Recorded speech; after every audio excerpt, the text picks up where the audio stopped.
Prime time ही movie एकदम simple आणि स्वीट फिल्म आहे, 2 शब्दांमध्ये सांगायचं झालं तर. ॲक्च्युली ही film revolves around a girl and her mother.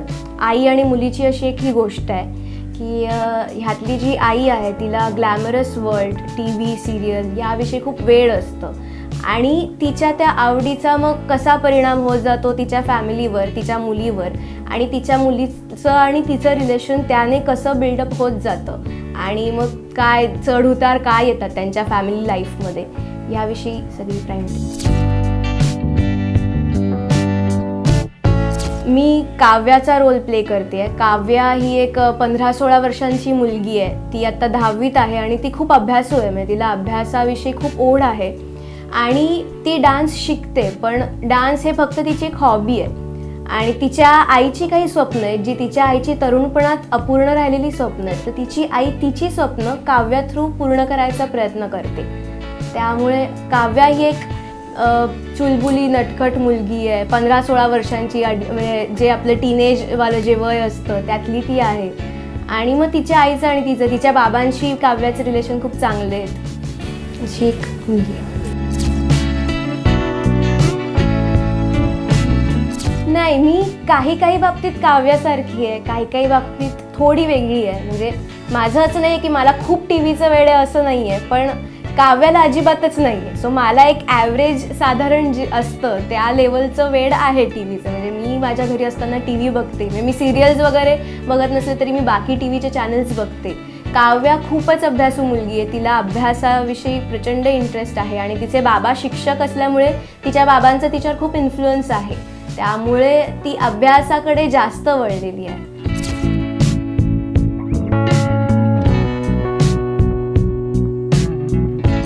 पावसात गाणं प्रचंडच डेंजर. म्हणजे आमचे लोकेशन जे होतं ते खूप कमी लोक किंवा रादर मला नाही वाटत की तिथे दुसरं कुठलं गाणं शूट झालं असेल. तर त्या लोकेशनला आधी आम्ही साधारण 1-1.5 तास वगैरे काही काळ ट्रेक करून गेलो, तो वॉटरफॉल जो होता त्या ठिकाणी जाताना, आणि ते खूप रिस्की पण होतं. आमचा अख्खा ग्रुप फक्त ते गाणं शूट करायचं, फक्त तिथे वरती धबधब्याच्या पुढे माझे शॉट्स घ्यायचे म्हणून सगळे चढून जात होतो. खूप नॅरो रस्ता होता आणि आम्हाला रस्त्यात जाताना खेकडे दिसत होते, काय म्हणजे ते ऑलमोस्ट ट्रेकिंगच होतं ते. आणि तेवढं ट्रेक करून चढून ते थकल्यानंतर ते गाणं शूट करायचं, त्यात ते एक्सप्रेशन्स द्यायचे, त्यात तो खरा पाऊस, धबधबा, आणि तिथे वारा खूप जोरात होता, त्यामुळे ते खरंच डेंजर होतं तसं शूट करणं. पण असं होतं की ते गाणं माझ्याकरता खूप जास्त जवळचं किंवा मला खूप आवडीचं गाणं आहे पावसात. एक तर ते श्रेया घोषालने गायलं आहे, म्हणजे पहिल्याच फिल्ममध्ये श्रेया घोषालच्या गाण्यावरती माझं शूट होतं आहे म्हटल्यावरती मी खूप जास्त एक्सायटेड होते. त्यामुळे मला असं होतं की चालेल, मला काहीही चालेल, ट्रेक करतो आहे, ट्रेकमध्ये आम्ही मजा करू, पाऊस आहे, पावसात मजा करू आणि मजा करत करत ते गाणं शूट करू, असं ते एक होतं. त्यामुळे ते गाणं शूट करताना फारच मजा आली.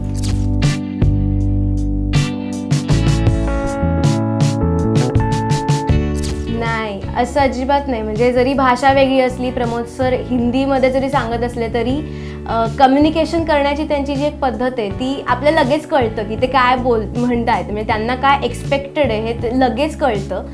तसा कधी बॅरियर भाषेचा कधीच आला नाही. म्हणजे आणि ते मराठी समजतात, म्हणजे त्यांना मराठी अगदीच समजतं, त्यामुळे तो काही कधीच प्रश्न आला नाही की कसं होतंय, काय होतंय, कळतंय का नाही वगैरे. मजा आली ओव्हरऑल फिल्म करायला.